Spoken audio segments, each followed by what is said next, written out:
Where's the love? Where's the love? It's right here in the heart of the city. I'm Silas Grant. And I got my man with me. Home. OTL, man. What's up? Yeah, man, I'm good, home. You know what I'm saying? Yeah. Man, look, hey, man, before we even get into this show, you know, for the mom, man, make a year my father been home, bro. That's right. I forgot about that. And it also, I had been thinking about it, then I lost track of it. yeah, and it also tied into, it's been almost like a year we been back doing Back this. recording, He was the yeah. first show. He was the first Well, guest. We did the one with me and you. Yeah. He was our first guest, though. You know what I'm saying? Yeah. Shortly after. So, you know, all that just kind of like, That year went by It's crazy, fast, bro. man. yeah, man. Because I Whole year. thought about it. I was thinking about it maybe about a week ago. I was like, Dad, he coming up on a year. Yeah. It'd be good to have him come back and talk about Yeah, the yeah, first what it's year. been like. What it's Yeah, been man. like. And it's been a lot. You know what I'm saying? Yeah. Yeah, bro. I'm I'm grateful for that, man. Like for real. Are bro. y'all planning anything to do? Like, Nah, we thought about maybe going to dinner or something tomorrow. yeah. You know what I'm saying? Cause I mean, just I didn't really think about it till like a couple days ago. You know what I'm saying? To like in Yeah. terms of like planning something. Man, we just been doing so much for the. You know what I mean? It's like, you know, Yeah. but yeah, man, we celebrate every day, man. That's you know it. what I'm saying? No, So, every moment. Every moment. yeah, bruh. Like the day me and him was Bonnie Bog Trash was coming to pick up her couch. So me and him had to get the couch. He helped me get the couch out the house. And it just really occurred to me like, damn. Like, man, you right here helping me get this couch out, which was hard as hell for some reason. The legs, we had to break anyway. But I'm like, man. You know, it be things like that I think to me that sort of capture the reality more than the other stuff. You know, like that. Like, are you here helping me take this couch out, Bonnie? Because what I said to him today, I was like, man, you see all the things when you wasn't here, it'd be just me. Yeah. With all them, all the women, you know what I'm saying? He like, yeah, that's all I think about, man, how, you know, he still don't be helping me enough. So I'm just like, he was like, man, I was minding my business. You called me to do that. Joke was hard as shit to do that, man. But yeah, man, I'm so happy here, bro. And it's been a beautiful year.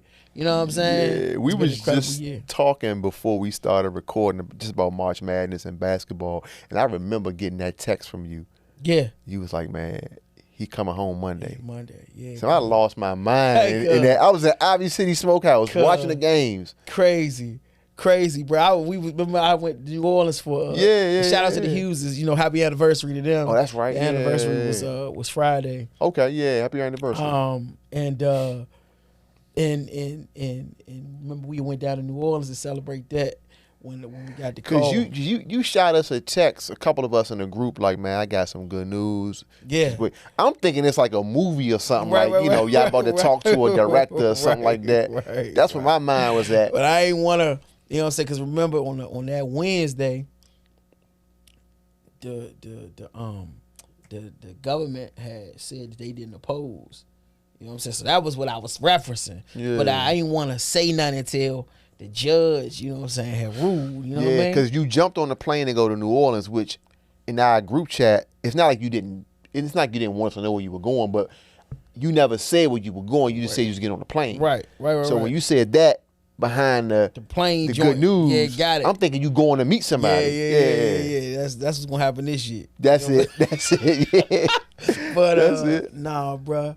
It's you know, I often think about like you know how life has been since he been home.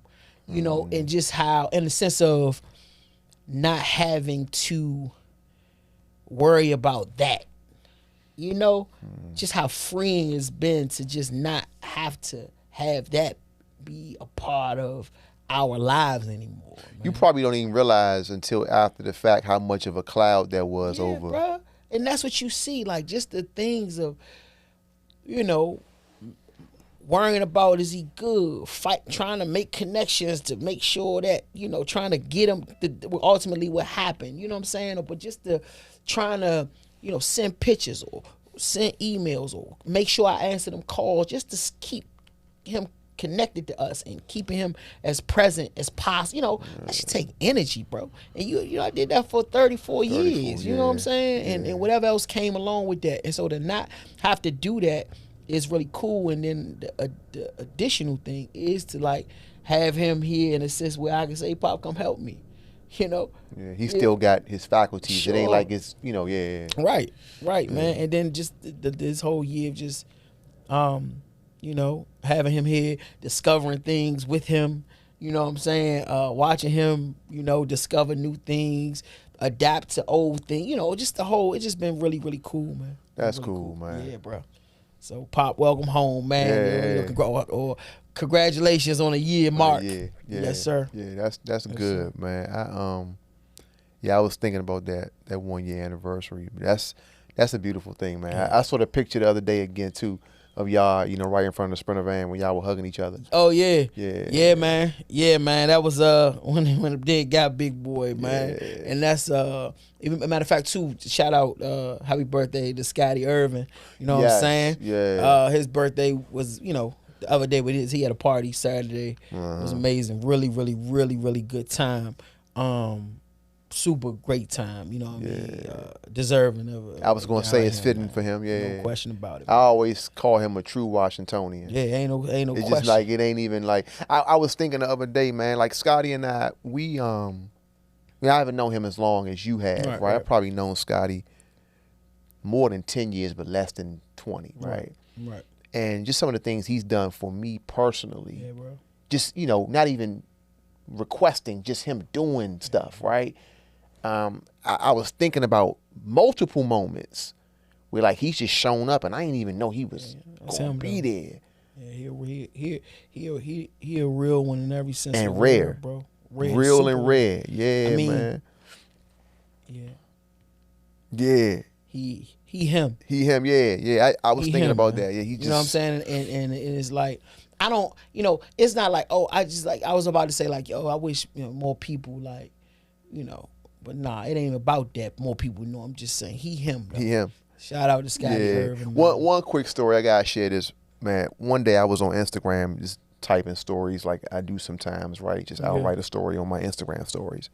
And I was just talking about relationships and how not marital relationships, but like just general relationships, how they go up and down, and sometimes you have to really gather yourself and protect yourself from relationships, right? And I'm just talking in general. I get a phone call and it's Scotty. I'm like, hey, what's up? He like, you all right? Yeah. And I'm like, yeah, I'm all right. What's up? And he like, nah, I'm just checking on you. I was looking on your Instagram and I just wanted to make sure. Yeah. And then we had like an hour conversation where he was just talking about life and like relationships and like, this what you got to do. And I appreciated that. Yeah, man. You know what I mean? Because man. He just picked the phone up and was like, I want to make sure you all right. Right. And I'm like, yeah, I'm cool. Right. I'm cool. Yeah, Slim. But just things like that, I thought about the other day when he was celebrating his birthday. Like, man, he's done a lot for a lot of people. Yeah, dog. You know? Yeah, dog. I value him, man. Multitude of ways. Always looking to help. Always showing up. And you know what's crazy, right? Just about like somebody like Scott who really come from where we come from. Right. Every essence of the word. You know what I'm saying?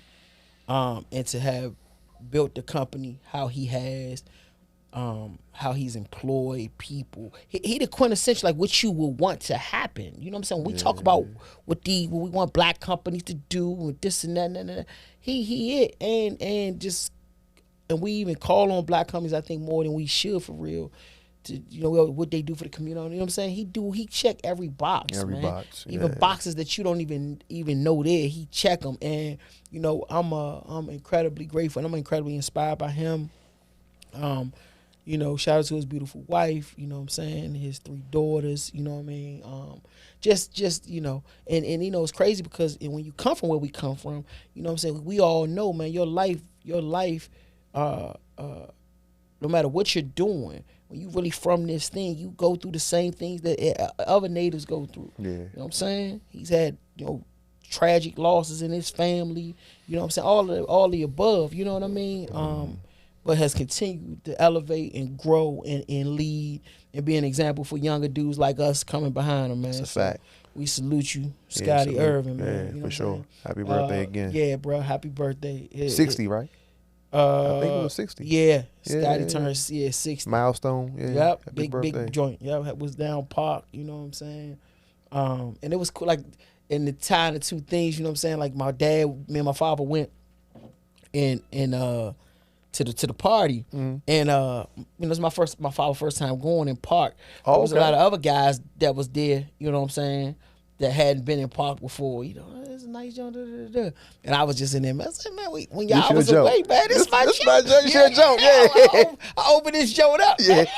You know, You got a key to that you joke. got key to that joke. You see how the stand, man, they know me in this Yeah, joke. no, you ain't know a guy here. This my joke. You know the guy. Man, they was cracking up, man. I said, yeah, but y'all was gone. I had to show the lot, man. I'm glad to have y'all back, man. You know what I'm saying? And cause it was me, my, you know, my man Rico. Yep, coming here. yeah. You know, it was his uncle Darren, and that was really cool for me too, because you know, Darren and them, and brother Daryl, all the R Street guys, you know, they had life without parole as well. Yeah. And you know, Rico, my uncle Gregory, and then my cousin Rico, and his and Barbara Rico, his uncle Darren, they was locked up, and all of them was in Allenwood together. Okay. And my uncle Low, you know what I'm saying? All of them. So we used to go up, you know what I'm saying? Me and him used to ride up that road of Allenwood, you know, through them years. Yeah. You know what I'm saying? Together all the time. And we would dream and talk about that. Like one day, man, all four of us gonna be. That's it. You know what I'm saying? That's it. And you know, that was also one of the moments. Like, damn, bruh. Like, look, man. You know what I'm saying? Like, we all here, bruh. So, you know, it be those little things. And me and him, we went watch some games the other day. And we was in the car, and we just in the car radio, you know what I'm saying, and Keith Sweat jump was on, you know what I'm saying, and I turned to him and I was about to say, Slim, I about, man, this jump remind me when my father was home, just like off like instinct. You know what I mean? Like that was like literally like a visceral response to the song, because it like sparked this nostalgia, and I will always say, Slim, man, this remind me when my father was home. And for me to not have to say that was just like the coolest thing to me. Yeah. And I shared that with him. Like, bro, you know, I was about to say, and I was like, man, I'm so happy. I ain't got to say. He was like, damn, like, how about that, T? I'm like, yeah, Slim. You know what I mean? So, and you know, music always kind of like marks. Like, yeah, I was going to say it has that special sort of like impact. Yeah, bro. Like, you can almost like, it'll put you like right, you know, right there. You know what I'm saying? Like to what you was doing or how, you know what I mean? I know that's what it does for me. You know what I'm saying? Yeah. That make it last forever jump. Yeah, That's what's that, 87 or something? Hey, Slim, I'm telling you, bro. That joke come on. I used to be like that. Like any of them Luther Jones, Anita Baker, Stephanie Mills, like them type of that little pocket right there. Of course, MJ and Prince.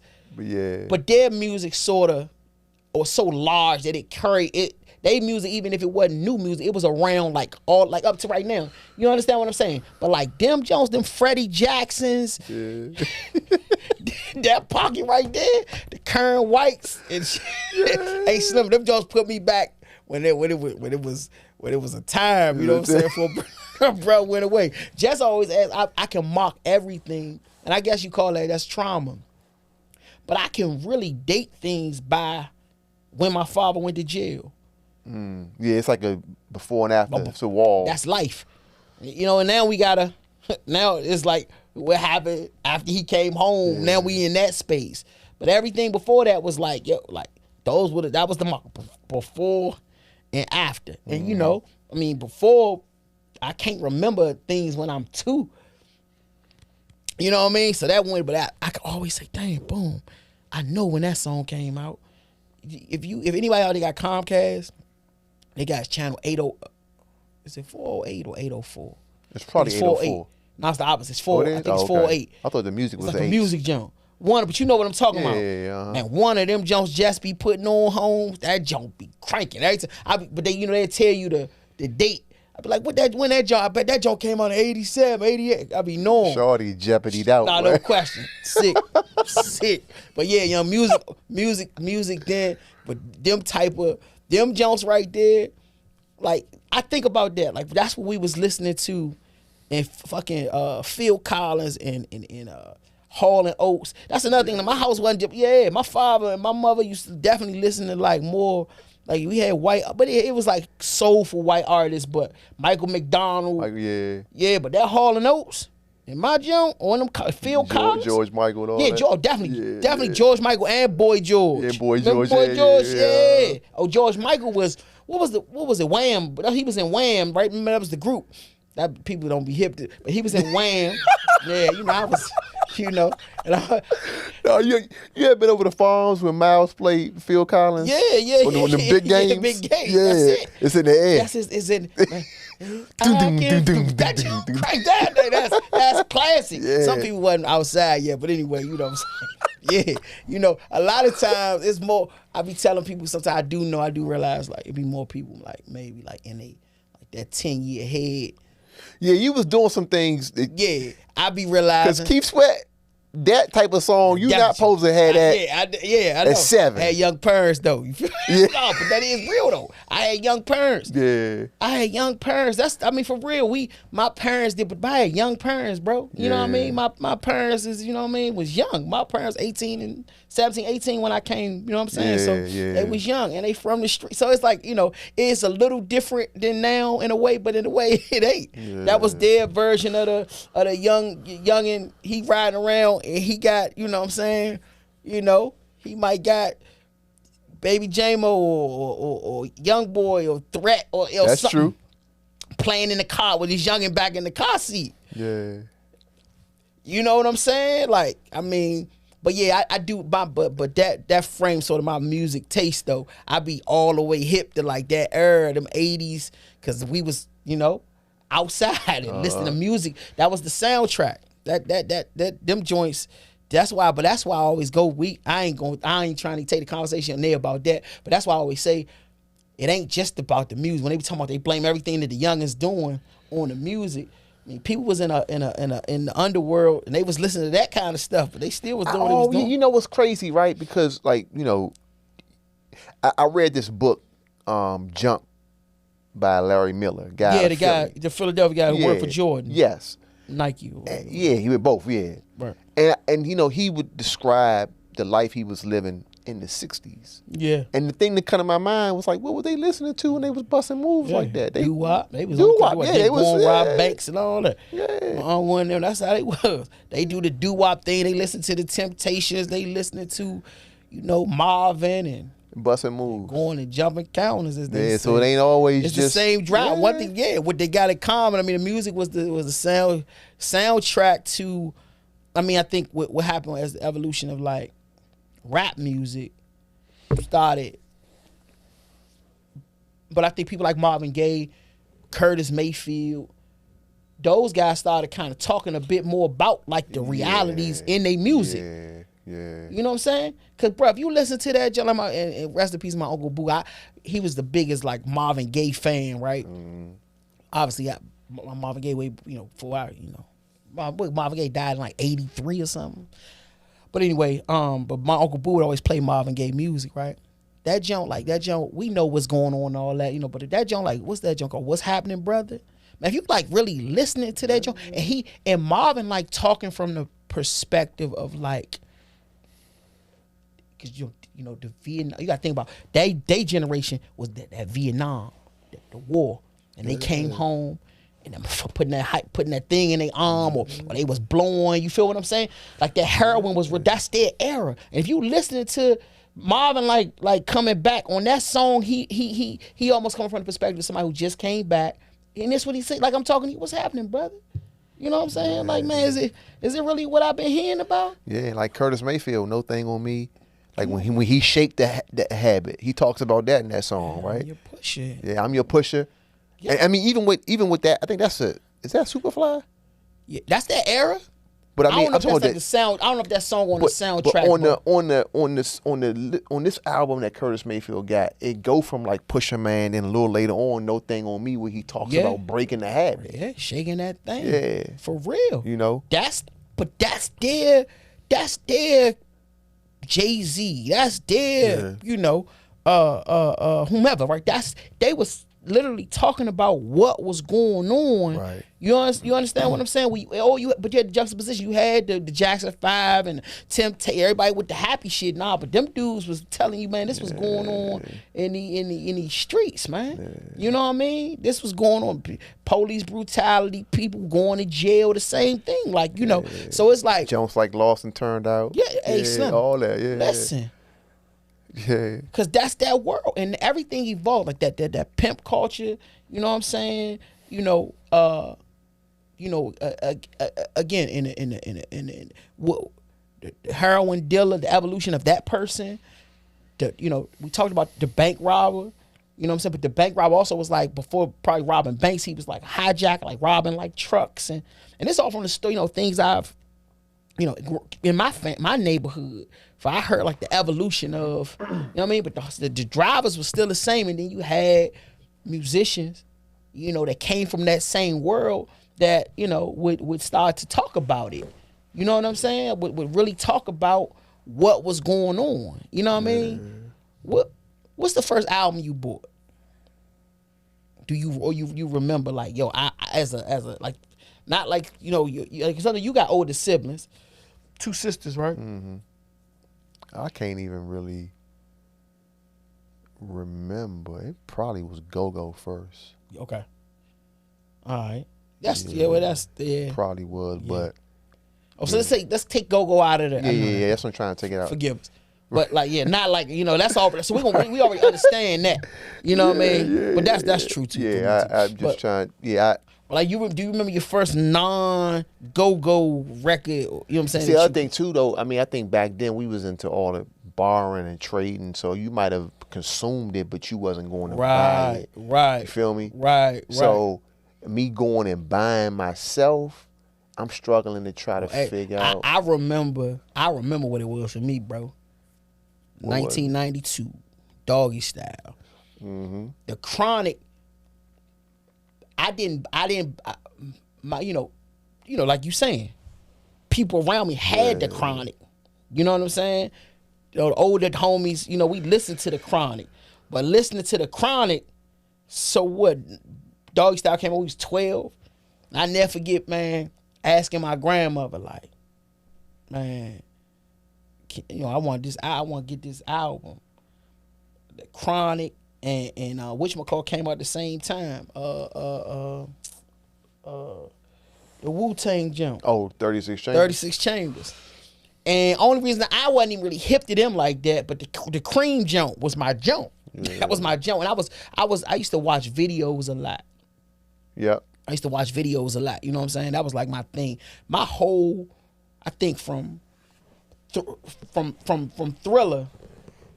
You know what I mean? Thriller made me fall in love. And I'm the only child. I used to be at home. I be just, Thriller used to be on the Betamax jump. You was in there doing that Thriller dance, too. That was all mean, man. He used to call me, Cornell called me Billie Jean.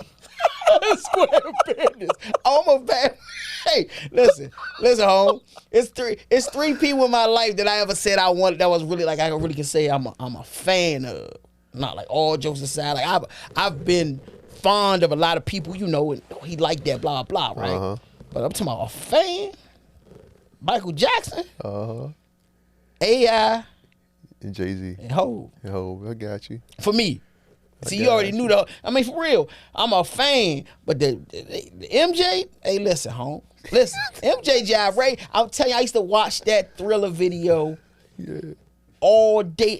Down there, I'm down there watching it on Betamax, man. And for those of y'all out there that don't know what Betamax is. You're too young. Yeah, it was before, it was the same time as VHS, but it was like smaller. Uh-huh. Yeah, but I had the Betamax, man, on that jump. You talking about shit I should have been watching. That Purple Rain come. Oh, yeah. We watched Purple Rain at Brookland, though. They showed that joint at school. The whole joint, for real? I mean, I don't know if it was... Okay. I'm so young at the time. I don't know if it was edited. Because Purple Rain got some little scenes in it. Real talk. Remember Abalone walked through the little flower field jump? Yeah, well, I'm sure they ain't play that at Brookland. Like, I be reflecting on my child, like, damn. Now, you young. You don't even know what's happening, man. You like Apollonia, fucking Vanity. Vanity, yeah. Vanity might have been the first, like, woman that I saw, like, in like, I'm a kid, but I was just like, God. It was between. I was 5. It probably was between her and Shorty on Miami Vice.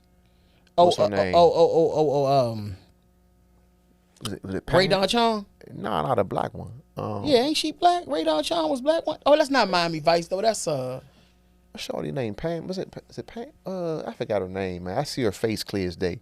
But I remember being a kid. Whatchamacallit girl? Or she was a detective. I forgot what her role was. Yeah. But her and Vanity, that little era, That era. But anyway, watching the Thriller jump, and then watching Purple Rain next, I've always, even to this day, I mean, look, we got YouTube now, so it's everybody. So, but I always was a video person. Let me ask you this though, right? MJ, Michael Jackson, iconic figure, right? And shoot, Michael Jordan, Michael Jackson, correct. whoever, Mike right? Tyson. Like Mike Tyson, Anyone, Jordan, any of them, right? Like, you were a super fan of MJ in particular, though, right?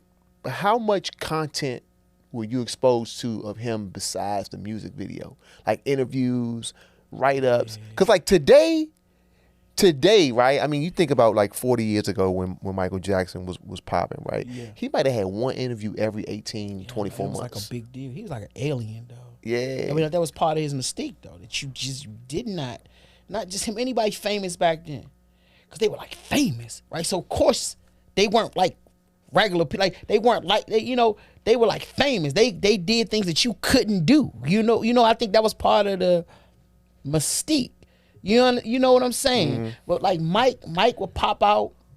You gotta think, I don't know, but it's like 4 or 5 years in between like Thriller and Bad. Yeah, it's like 4 years. You know what I'm saying? It's 4 years in between them albums. Oh, to that point, I remember we had to tape Jump 2 when We Are the World came out. Right. That's Mike, something new from Michael. I'm just giving it, that was like in between. You know what I'm saying? But I guess the question I'm getting at is like, you got people that are super fans of current artists. Right. They have way more content to be a fan of. And access, right? And you get a chance. You get a glimpse into the star today that you never got a glimpse into. Not even probably to a fault. Yeah, I think so. I think Definitely you to a can, fault. because it kind of strips away from some of the mystique when you know too much about a person. I remember they used to say you don't want to meet your idol. Yeah. But in today's world, you kind of and you know what's crazy, right? In this conversation, thinking about who I said I was another person I was a fan of in terms of like a Jay-Z. I think Jay-Z and Beyonce purposely don't overexpose. They might be private, so we can acknowledge that. But I think it's also about what we're talking about. Yeah, reserving yourself to some degree. Yeah, it helps because when it's a such thing as like oversaturation of, but in today's world, like I think it's a fine line. I think people also gain fans though and it gain marketing opportunities to bring people into their real life, being in the house eating Doritos and you got a Dorito sponsorship, you know what I'm saying? Or you in your house on live with a certain brand on. So there are definitely marketing things that I think influence some of that access, you know what I'm saying? But in this paparazzi and, you knowing about everybody's love, like it's no wonder no more. It's no mystery there. And so I think to your point, it could be. Because back in the day, we were really filling the gaps. You could take, let's say, for example, a Vibe magazine article. Yeah. And it might be a 4-page spread on like a Jay-Z, right? Maybe an AI might be in the Vibe. Who knows, right? At that time, we're talking 25, 30 years ago. Right. And, if you were a fan of that person or if you were a fan of their rival, whatever it may be in your neighborhood, y'all having a conversation, a full like 3-4 hour conversation on a 4-page article. Bro, think about it. What you're talking about, literally sparked a whole media genre. Like when you think about The Source, Double XL, Vibe magazine, that was so that you could learn about these people that all you had at that point was their music in their videos. Yeah, it's crazy. You think back to like Video Soul with Donnie Simpson, Sherry Carter, all those folks who worked at BET, right? Yeah. And you look at the radio interviews in combination with that. Some of those are on YouTube now, and when you watch the interviews, they're very simplistic. Like, what's the single? Are you dating anybody? Right. Where you gonna be at the night after the concert? That was it. That was it. There was no in-depth sort of like, man, take me into how you think. Yeah, your world, where you from. It was very swift. Yeah. You had a little music in the background. It was like the producers was, let's get it over. Let's get it going. Get back to a video. Sure. Right? And I think a lot of artists back then were able to hide behind that. Yeah. And I think that was a part of, again, and then I think it was a shift where, I mean, what's crazy when you think about like Yo MTV Raps, right? Mm-hmm. With Fab Five Freddy and all that. That was sort of like the shtick of that show. Not necessarily with I guess they did a little bit. Was Ed Lover and the dude Dre or whatever. But was like when they went like in Rap City, I think did that a little bit too. When they would go see him. Yeah. But even that, when you look back at it, it wasn't a lot. It wasn't a lot. It wasn't. But I think that was an attempt to like go in people's community and and I think for like a rapper or for rap at that time and rap now, I think authenticity has always been like important to a rap artist. So it was beneficial if you a rapper and you rapping about a certain thing and then they come to where you from, you know what I'm saying? And they get that glimpse into, you know, that you real. There's always been a part of rap. But then the fans take that 30-minute sort of segment, including commercials. Remember that. It's 30 minutes, but it's really like 19 minutes for real, right? And now you and your friends in your neighborhood are talking about what's going on in Compton. But all you've seen is like 19 minutes of it. You can tell it. They real. Again, you know what I'm saying? And then definitely when we got up to talking about the media, like the whole East Coast, West Coast thing, and you know what I'm saying, when you had that famous Death Row cover, that was Vibe, and then it came back with Big and Puffin in the convertible joint. You know what I'm saying? Like those kind of, you know, all that. But again, you will read them articles. You had people all over this country choosing sides on that beef. Bruh, my neighborhood. Man, you had like a subset of Rap-A-Lot, subset. The Scarface crew was crazy. They wasn't playing about. Yeah, I mean, that's the Scarface. Hey, listen. And this is a time. Don't nobody go ahead. I'm gonna let you, but don't know this town don't love nobody like out there. Oh my God. Yeah. You had like a Rap-A-Lot subset of guys. You had Bad Boy guys. You had Death Row guys. Then you had guys who were purposely, I think, going against the grain. They might be on some like, hey, in the middle of the barn type guys, Bone Thugs, all that, like Crucial Conflict type, them type of, people, listen. Where my minute? Where the other dudes at? Do you want to ride? Oh, do or die? Yeah. So you had A-Ball, MJG. A-Ball and MJG.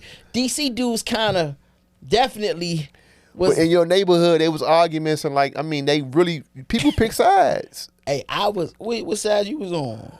At that time, I'm going to say probably like, that probably was the Biggie, Bad Boy type. I definitely was Biggie, Bad Boy type. And I wasn't even, I ain't going to say, but I used to tell dudes all the time, I don't even care nothing about that. I was definitely I was a big fan, or still am. I'm you know what I'm saying? I still think he, you know what I'm saying, like, all time great, you know what I'm saying? Like, and not that Pac wasn't, but the things Biggie rapped about. You was into? Yeah. It just touched me more. You feel what I'm saying? I can relate to it more. You know what I'm saying? Yeah. That's just how it was. But I never forget my man Fat John, man, God rest his soul. You know, Biggie had the bone and the joint with the Notorious Thugs joint. Mm-hmm. And then when they released this was on Bone Thugs album, I think Pac had passed by then too. Yeah. You know what I mean? But they had that joint with Pac on it. Man, that boy, man, he pulled up. He had a sky blue. Look, I got a sky. He had a package this color. Mm. And he pulled up on that in that jump front of his house. Playing that jump. Nah, nah. He told me, we all say, nah, come get in this joke. Nah, you gotta hear this. You, Slug, you gotta hear, you mess with them New York, you gotta hear this joke. He was in this feeling. He thought Pac was his uncle or something. He was, hey, but that's how a lot of guys were. You know what I'm saying about that. And of course, like when he died, that, you know, dudes was, man, not just dudes, people. People was like, people felt that. And again, as we know, all over the country, people felt that, you know. But I can remember just in like, damn. Out. And then when Biggie got killed, I was like, damn. You know what I'm saying? Like, damn, you know what I mean? It's crazy because people was also dying around us, you know, anyway. Yeah, you know? I was going to say, I remember both of those deaths. And I remember in particular when Biggie died, for whatever reason, my mother and father didn't go to church that day, right? It was, something was happening. They just stayed home. Mm-hmm. So I woke up late and I came downstairs and my sister was on the phone with my mother just talking. And my sister must have felt that I was in the background because she heard my mother say something to me, I guess. And she was like, yeah, tell him that Biggie got killed last night. So my mother was like, yeah, your sister just said somebody named Biggie Smalls got killed last night. Yeah. And it was crazy because I'm like 17 at the time, but you don't, like you said, people dying around you, you don't really take it like it's going to be forever at 17 a lot of times, right? It's like, okay, he got killed, but you don't realize, like, man, 30 years later, he not coming back. He gone. Right, he gone. And I remember just like kind of being nonchalant when I heard it.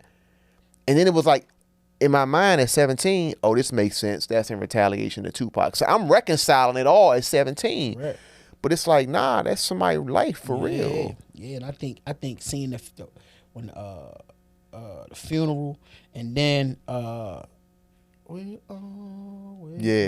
that jump, the video, and then they did it with Puff, did like an interview. I remember that. And to your point though about like you trying to, them type of interviews back then, like getting a glimpse more into like, you know, that people are real people. Obviously his you know, Biggie got killed, but it's like I think that period is when the question started to be, because I mean the music got tougher, the culture got, you know, evolved in a way, or devolved, however you want to look at it, but in a way where now people was going through real life stuff, right? So it ain't just like it ain't just show business anymore. Like, oh, there's famous people, but they going through the same things we going through. Now I know they was rapping about it, but like even then the rapping about it was almost like they were rapping about like either an imaginary life or a past life. Right. You understand what I'm saying? But like those things happening was now making that shit like current. You seen the T.I. stand-up clip? Yeah, I saw that. I thought that was hilarious. He said they rapping like they about to do this tomorrow. They about to do this tomorrow. Yeah, and it's almost like was I think to a certain degree, it has went to a place where, yeah, if you not gonna do it tomorrow, they really like you can't rap. You know what I mean? It ain't even about using it as, I think that's where it's like things are a bit gray. Like you need to, you know what I'm saying? I think and we talk about like the Biggie and Pac thing, but think about how many rappers then got killed, you know, in front of like, and I mean, in terms of, I mean, just meaning like with social media and you being able to like really see it. Even sometimes you literally seeing it. I mean, I guess. Yeah. But you know what I mean? And you seeing these back and forths is in plain sight for everybody to see. What's crazy, I mean, back then, those same sort of, I mean, I think what's interesting, the podcast market, I think is very, I ain't gonna say oversaturated, but it's saturated with rappers from that back then, coming on podcasts to talk about things that, if had it been a social media, maybe you would have saw those things. Yeah, those stories that we heard about, they're now confirming. Exactly. Yeah. You know what I'm saying? And so again, some of that industry back and forth stuff been going on. It ain't new, but today you see it. You know what I'm saying? Yeah, I think about, again, going back a few moments ago when we talked about, you know, lightheartedly, but there were times where it was serious, where people took sides in neighborhoods, in schools, and we were holding on to a little bit of information. But I can only imagine what a 15, 16-year-old today, like what they're equipped with as far as their argument for their artists. Yeah, and choosing a side and what they know. Now, they know way more now. I mean, you would think some of these youngins from wherever these artists from. Yeah. I mean, well, you know, what's also interesting, you know, in DC now too, is that now though you actually got youngins where he really from the same hood as the rapper that he defended. Yeah. It ain't even about him just like watching his gram or listening to his music. You got people that's, you know, to the young guy, he has influential. He from his hood. Yeah. So I you know what I'm saying? I was a part of a program recently working with some preteens and teens. And there was one kid who came in the program a little late, and he wasn't really responsive to what we were doing, right? Yeah. But I'd rather him be in the building than to be in the street. Correct. So even though he wasn't really like participating, we had him in the room, and he was just doing his own little thing. Wasn't disrupting the room or anything like that. He was there though. He was there. So we was trying to get a read on who he is, where he from. And so we had these kids doing the activity. And we allowed them to put on the screen and play music while they were doing the activity. And somehow, in about a few minutes, he got control of the television. He got the remote control. So I'm talking to one of the guys that I know that's working in the program, and we just watching him from across the room, and we just trying to figure out where he's from. And we watching the music videos that he playing, and kind of find out through the videos, we saw what section of town he was from. He was playing only guys from this section, and me just having to, you know, being aware. I'm like, oh yeah, he must be from, right? And that's something we never would have experienced. You never had that before. All we had was question mark asylum and like, I forgot all about them. Yeah, that's all we had was like, I forgot all about them people.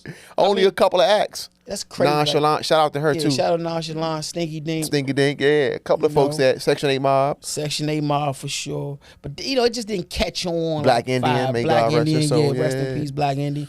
People was taking stabs at it. What's my man, the $55 motel? What was my man? Oh yeah. I got you. That was my jump back then too. What about the Joan Bongo? Oh yeah, that's yeah. Yeah, that joke right there. Time for freaking. Hey, wait up there. Hey, we got where are they gotta come on this joke. Who is that? Time for freaking. Time Bongo, Persuco. Hey, them jokes. And you know what's funny about? Hey, hold up. Time outside. Where are they at, man? Homes in them probably the feds or something, man. Not if you wishing that on them good men. Hey, Slim, that joke right there. Hey, but you know what's so funny, right? When you look at some of those, they joke made it to BET. That's what I'm saying. No, real, made it to BET. But the thing is, right? What I was getting at, as you said that, what I was getting at is that I think in those moments, them, Section 8 Mob, Nonchalant, all the folks we named who made it to that point, they knew what was on the line. So they went super hard to let people know they was from DC. Yeah. Right? Like that Bongos joke, they was letting you know we even from. If you ain't, when you heard that, when you heard the parasuit, I mean, that was not to say women across the country ain't with, but that was a mean joke, man. And I think everybody from their respective regions at that particular period, we talking like, that's like 95, 96, 97, that period, right? Yeah. It was really like a race to show where we from, every region. Yeah. Because at that point, LA and New York had been established, but everybody else started. Correct. We got to show. Yeah, and we gotta. I mean, you think about. I mean, you said it. I mean, you had LA and New York, of course. Then Houston came along. Mm-hmm. After Houston, you had like Memphis. Atlanta was in that period. Atlanta in that same period with that early Atlanta, the Outkast and the Goody Mobs and shit like that.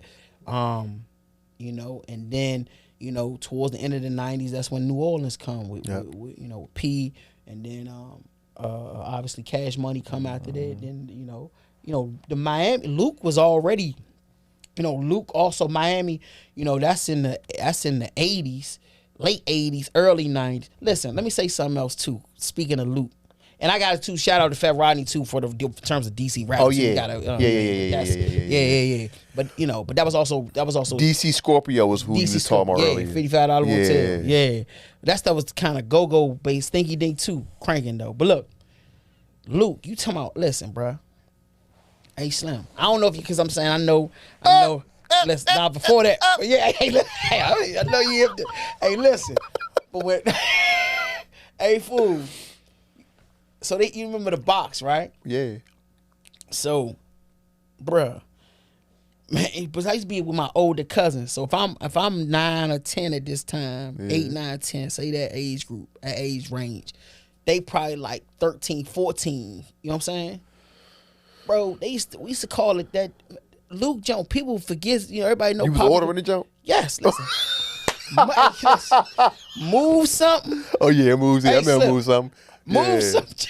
I remember move something. My mother, what? Watch out, y'all got him watching it. Hey, move something, changing. Move something. Hey, that move something was crazy. Yeah. But I'm saying that to say, when you think about the move something video, though, that's Miami.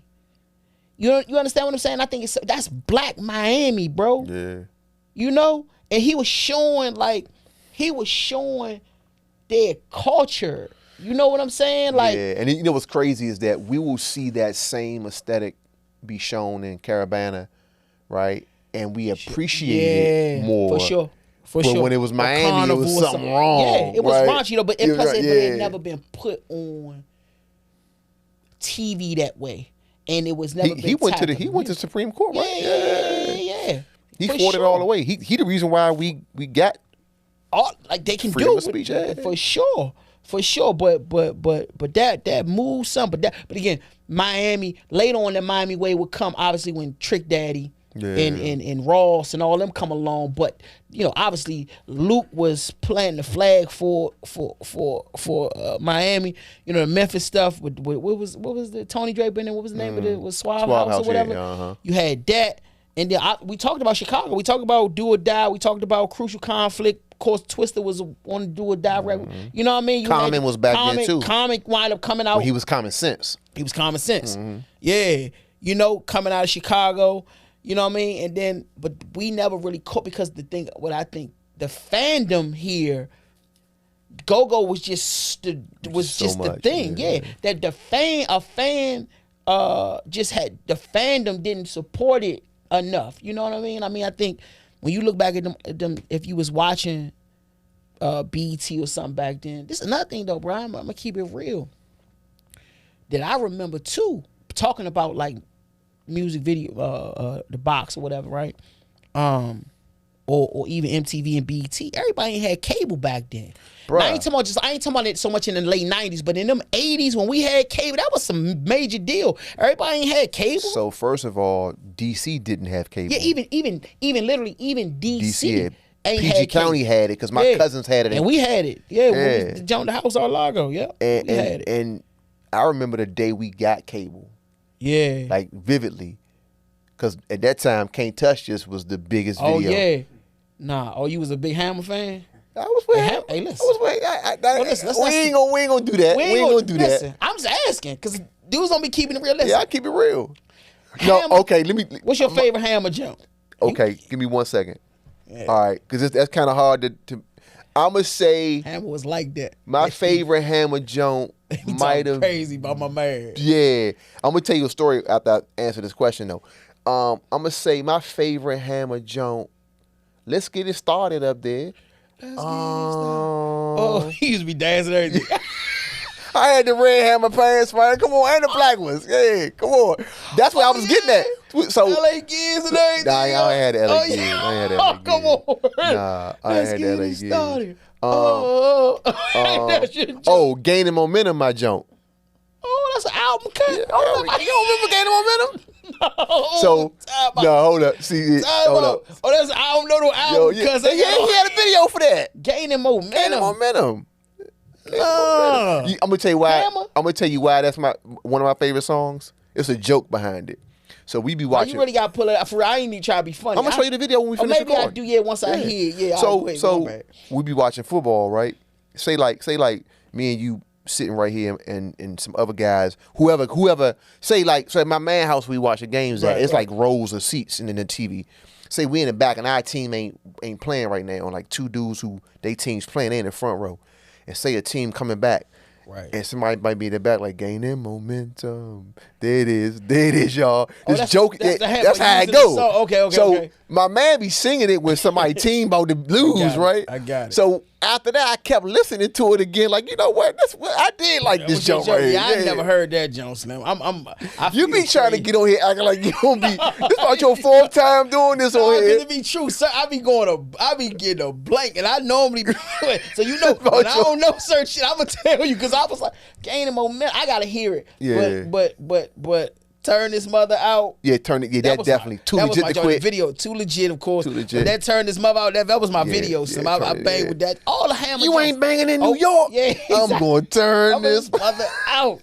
But now so Oaktown 357. Yeah, but the hammer joint, right? Remember them? Yeah, remember them. Yeah, remember them.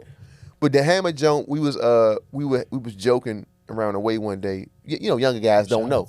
Right. They don't know, right? Right. So I was telling one of my young guys, I was like, man, all these dudes you think is tough guys, they had hammer pants. Yeah, and hammer.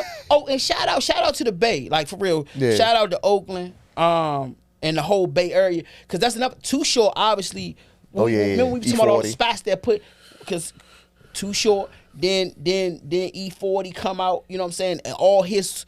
That whole Be Legit and Spice One and for real Pop, Digital Underground, all them dudes from the Bay Area. You know what I'm saying? Like LA had they thing, but you know people like LA and Oakland. It's in California. That's two different. Yeah, two different cultures, two different everything. You know what I'm saying? You know, so shout out to all the people out in the Bay.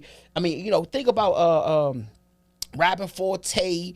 I just seen a post. He not doing good. You saw that post? Yeah, prayers up for him. Yeah, I saw he wasn't doing too good. Yeah. You know, but again, Hammer was, but we talked about, but Hammer from Oakland, bro, and Hammer brought attention to Oakland. Of course, Short came out first, but I'm just saying, you know, we don't even think about sometimes of like the impact when you get a star that come from a certain area, and sometimes you might get somebody who come along later that make a greater impact or a more consistent impact, and you kind of forget about you know what I never thought about till right now. I never thought about this, right? You know, Hammer was like super independent, bringing everybody from the neighborhood, employing them, all that sort of stuff, right? Sure. And then it got to a point where he became like an industry enemy. Nobody liked him. Yeah. And I now that you talking about Hammer, it got me thinking, like, I wonder if that was like and I don't want to be on no conspiracy theory, but like if that was a ploy to not get more rappers to do what he was doing. Maybe. I mean, who knows? He definitely took control of his career. You know what I'm saying? They talk about him blowing 30 million, but he made 30 million. And that's another thing we forget. We got like revisionist history, right? No, rappers wasn't making that much money back then. Yeah, so to be able to say he blew it, he made it though. Yeah. And made it so that y'all could make more. Like is, you know what I'm saying? He changed the game. You know, so again, shout out to all the homies out in the Bay. Shout out to big homie Lil D out there too, man. Got a lot of respect for Lil D, you know what I'm saying? But yeah, and but those areas had they people who came out and ultimately that brought attention to their communities. You know what I'm saying? All that we never had, you know, back then. You know, that kind of. But what's crazy? BET was right here. Yeah, young. But the rap. I mean, you even had rap extracts, the Go-Go Sound. I mean, Herbie Lovebug and all them Salt and Pepper Johnson. You know, I mean, of course, doing the butt, you know, but like far as it making it, you know. You got Rich Harrison. You got Chuck. You got Chucky Thompson. Rest in peace to Chucky Thompson, man. A couple of other producers too. You know what I always say? We talked about like the fans or us not also like being supportive of our local artists or just not seeing rap as being like what we did kind of thing. But I'm telling you, bro, like the street element here was just so heavy. Not that it wasn't heavy, it was, you know, heavy in every big city or whatever, you know what I'm saying? But here, it was just like stifling. Like, you ain't trying to do nothing but that. Like, that was the driver. And I think a lot of talented folks, you know what I'm saying? And that's a benefit, I think, of today, where even if them youngers in the mix, but there's like a lane for them to explore, you know, their artistic abilities. You know what I'm saying? I think today, you was wild if you wanted to rap back then. If you wanted to, yeah, because I think if back then you had a chance to be in a band where 5 nights, 7 nights a week, you got love from like over 1,000 people. Yeah. Whereas if you are an aspiring rapper, you opening up, it might not be 15 people in there when you performing. Correct. In the first part. Yeah, right, they ain't trying to hear you. They ain't trying to hear you. They not even there for you, right? So in those first 6, 12, 18 months, if not longer, you're not getting that love. Whereas if you got a band, you could be 14 years old. Y'all first show, it's like 700 people in there, right? Yeah. But today, I think what's going on personally, locally, is that you can get 700 people on Instagram Live. Yeah. And so now you they doing still ain't whatever. buying no tickets, but go ahead, I'm sorry. But it's not about the money. Yeah, it's I know. about the attention. About the attention. People just seeing that, right? 100%. So instead of me leaving out and going to a Richmond or a Virginia Beach, I'm gonna sit right here on my phone and do something egregious to get attention of the 600-700 people versus maybe doing a show in front of 20 people somewhere else. And I'm gonna get the cameraman come through. Tell all my homies bring them blicks out, and we gonna get in that camera and do that. Wow, nah, for real. That's what it did. But I'm saying my point of bringing that up though was then that video go up on YouTube and they start getting them views. You know what I'm saying? And that's kind of how it be going though. You know what I mean? And you know, we do live in a social media, it's a global world of these dudes, and not just youngins here, but all around the country. They doing that in their neighborhood, and next thing you know, they go viral. Next thing, it's some dudes with record deals, or you know, all that kind of stuff. Or somebody, your song get on TikTok, your song. I mean, and they know that more than us. Yeah. Even down to where I feel like sometimes now that's like the playbook. Diss somebody, start a beef, make a song, go in somebody's hood on live. You know, all this kind of stuff. It's like it's marketing. Unfortunately, that stuff have real life consequences to it. But I think in a young person's mind, you just mentioned like when you young, you 16, 17, you feel like, man, because it's worth it. It's worth the risk if it works. You know what I'm saying? And in the midst of that, you know, you getting that dopamine is firing because you getting that attention, like you said. You know what I mean? And it's like that's to me that's when it get like scary. And it's like we ain't even. It's some youngins that really got some real talent, but that talent needs to be like developed, and cultivated, and you know what I'm saying. And I hope they get a chance to truly, you know, get there where they really can like show the world what they have to offer, man. Yeah, sometimes you have to let go of what you holding on to grab on to the next thing. Yeah, and it feels like sometimes that's just difficult because you comfortable in the attention you getting right now. Yeah. And I hope that, you know, I just wish sometimes on that music, and I think we slowly but surely building, and I think back to like 2010 and, you know, up to now and how far this area has come, but like also like still lacking, I think the infrastructure to like, because you think about it, right? Let's say I mentioned Doggy Style, or we talked about Biggie. You know, them dudes was living certain lifestyles prior to them becoming famous. You know what I'm saying? That was like, you know, not too much different from some of the youngest that we know that's, you know, rapping here or whatever the case may be. But what they lived in places that, and even the guys, they lived in places though where the infrastructure was there, that you could really be snatched up and set on the path to stardom.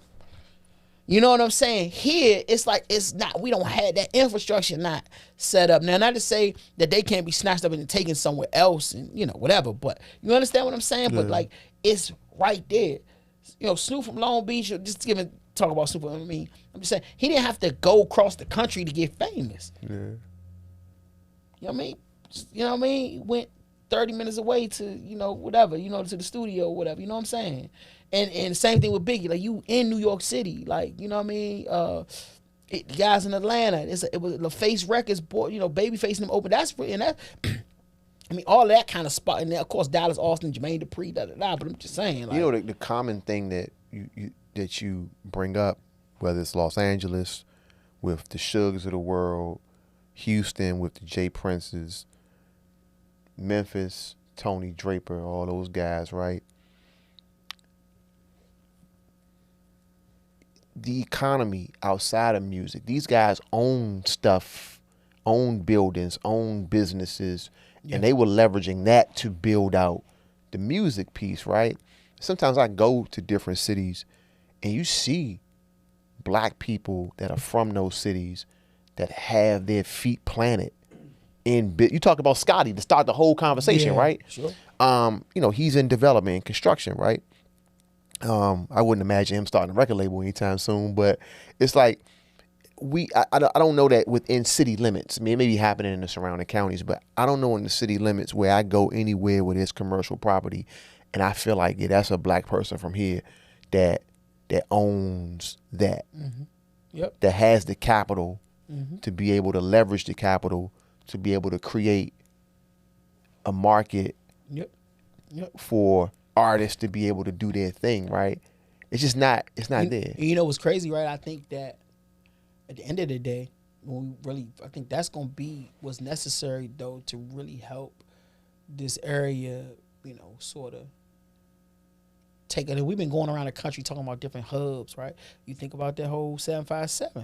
You know what I'm saying? You think about with Teddy Riley, then you think about Timberland and Pharrell, you know what I'm saying? You're talking about like, right? But that's the sound, but the infrastructure. And so I often think about that too, but then people will have to travel. If you got a Teddy Riley in Virginia Beach, right, who moved and made that like his headquarters, whatever, then you got a Timberland and Pharrell. You got people, or just like we talking about in Atlanta, people gonna travel to record with them kind of people. So they're gonna come to your area. You know what I mean? We don't have that yet where somebody had to come to DC to like record with this person.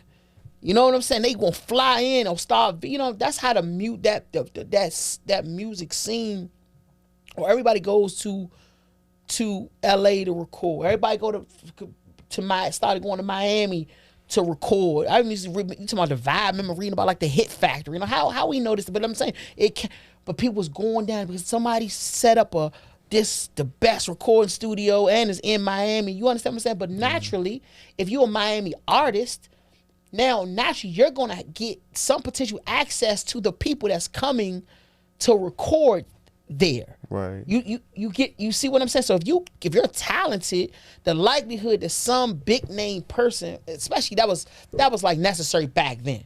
Today, not as much though, because you have other mechanisms to like get you out there. Yeah. I mean, you got YouTube, you got TikTok, you got Instagram, whatever the case may be. But even still, when we talking about building relationships, I think, having a state-of-the-art studio in the city, you know what I'm saying? And then having like a sound that people want to come and record and get that sound. Obviously we got you just named Rich Harrison and Recipe Chucky Thompson. You got people like Tone P. You got Tone P. I'm not taking away from our local producers and Judah. I mean, I don't, but I'm just saying we had Judah too. But I mean, like really getting that thing. But I think that's what's going to be necessary, and all the while, our people here saying, we're going to sell a Fillmore out, we're going to sell Howard Theater out, we're going to sell an Anthem out with local acts. You know what I'm saying? I mean, we see what we can do with, you say with Broccoli City and, festival type stuff. I mean, the cannabis joint like DC we support, this is a must stop for any kind of genre. Every star, every genre of music, Washington DC is a tour stop. So it's clear that we support music, but it's just about, do we support, our local, music. Yeah. You know what I'm saying? And we got some, I mean, some semblance of that, Wale's the World. I saw that when Glizzy was at Howard Theater, so certain ones, but I mean, with that, it's just customer is what I'm getting at. You know what I'm saying? Yeah. And I feel like we'll get there though, bro. Because music is powerful. Music is a international language, bro. Man. You know what I'm saying? It's a feeling. People can feel music. I don't care where they from. Sometimes people don't even know the words, but you feel it. Yeah. You know what I'm saying? Like, damn, I don't even know what they saying, but I feel that. You know what I mean? Seriously. Yeah. Be singing about killing you, and if it sound good enough to, you know what I mean? Some about Yeah. And music has been around since we've been around. Yeah. Well, let me ask you this one last question. We talked earlier today about, I said when your dad came home, I thought you were going to talk about the movie, right? Yeah. What would be like 10 songs for the soundtrack? Oh man, well, it's gonna go all the way through. When we starting out, we definitely we starting out. It depends on them scenes. That opening, like that Hanover in '85, we got have my grandmother, rest in peace, my grandma Lou. That's my father's mother. Yeah.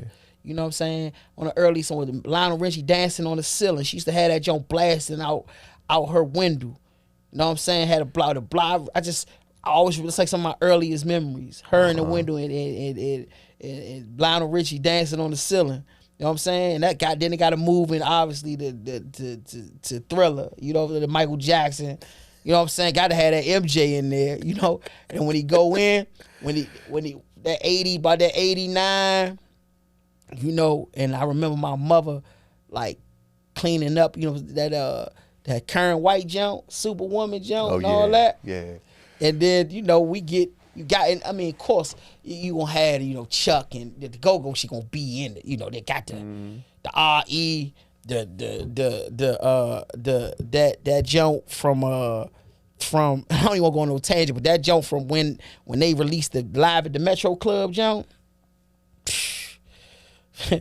Cat named Mickey Mouse out of town.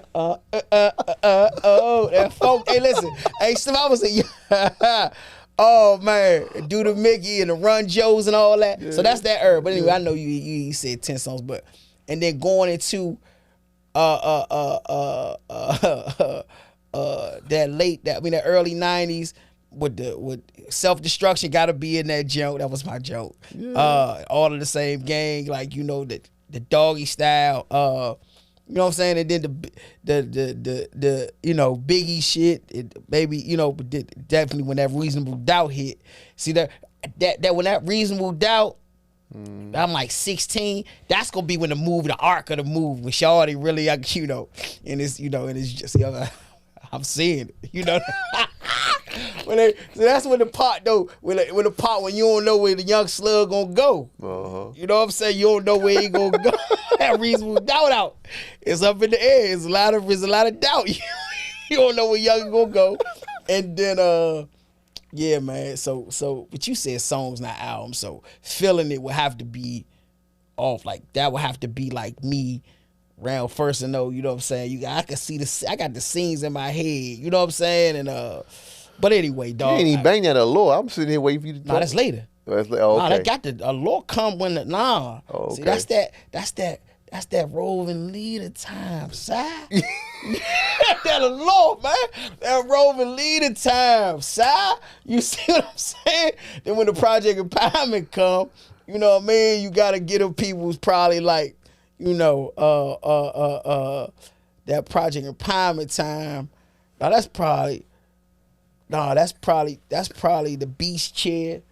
You feel me? Okay. Yeah. Anyway, and we thought we supposed to play Jay-Z the rest of the way out through the movie. On the way out. Yeah, got to, man. You know what I'm saying? Got to. Maybe throw a little. Might throw a little towards the end. Throw a little push in there. You know what Okay. I'm saying? Yeah. Nostalgia or something like that. That's my joke. But anyway, I went all the way. I named 50 songs, man.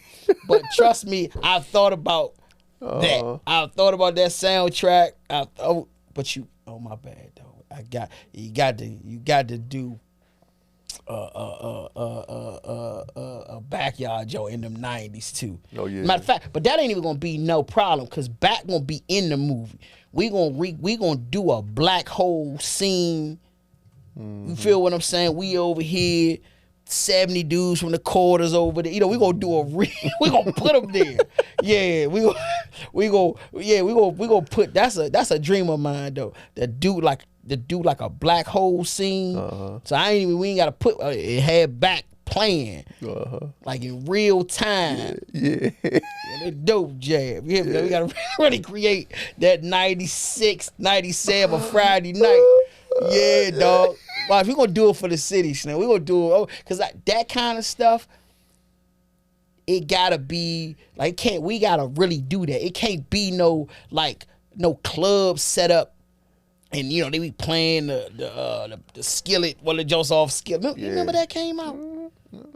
I remember that came. I remember we got that Joe. You trying to see if we made the Joe? Remember they put all the hoods in the credits. It was a different level for me being away at school because. Oh, you was in school already when that came? What was that like 98? Yeah, it's like 98. So like, you got to think at that particular time when you in school up and down the East Coast. The DJs playing Sardines, and no disrespect to Junkyard, but like we talking about 1997, 98. Right. That song is like 87, right? Right. They playing doing the butt. And shout out to Young Sav. Yeah. You know Young Sav, right? So Young Sav went to Hampton with us, right? Young Sav used to like literally call me up like, yo, what should I play? Right. You know what I mean? Well, he was hosting, but the DJ, like, what should he play? And it wasn't until that joint came out that we was really up to speed. And you can have something to play. You can have something to play, and going way, way back, and we can have another 2-hour conversation about this, but going way, way back to when you talked about your homie saying that you on them New York guys like that, right?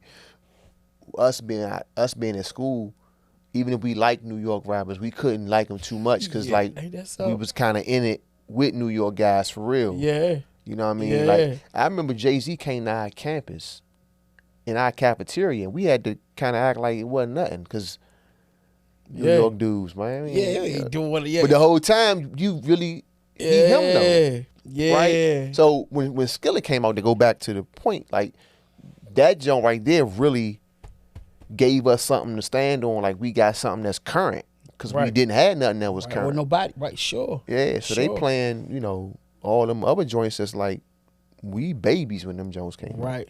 That wasn't ours. That wasn't ours. I mean, that was the first. Skillet was the first thing locally on a go-go level, like at that time. Like, and it was the way it was produced. It sounded like it was live. It didn't sound like it was studio. Yeah, so it was all of that. Yeah. I mean, so you bringing that up just brought back that memory. But yeah, man. So yeah, bro. Yeah. You're right. I can talk about that forever, but that's definitely happening. Yeah. We making sure that. All right. Yeah. So whoever the Oscar, Grammy, or everything. You hear me? Ain't no question, man. Yeah, maybe what if that be create best soundtrack or something? Yeah. I mean, it happens, or best original song. Yeah. In a film. Who knows, man? Gotta speaking into existence. Man. That's it. Sure. Well, nah, man. We thank y'all again for watching. Heart of the City, as always. We definitely hearing the feedback, the positive feedback from everybody that's loving the episode. So we want to keep bringing this to y'all. Tell a friend to tell a friend. Like the page, leave some comments. Subscribe, share. Yes. Yeah. Subscribe. We need the subscribers, man. So we love y'all, man. Thank y'all again for listening to us. Heart of the City. Until next time. Peace and love. Peace.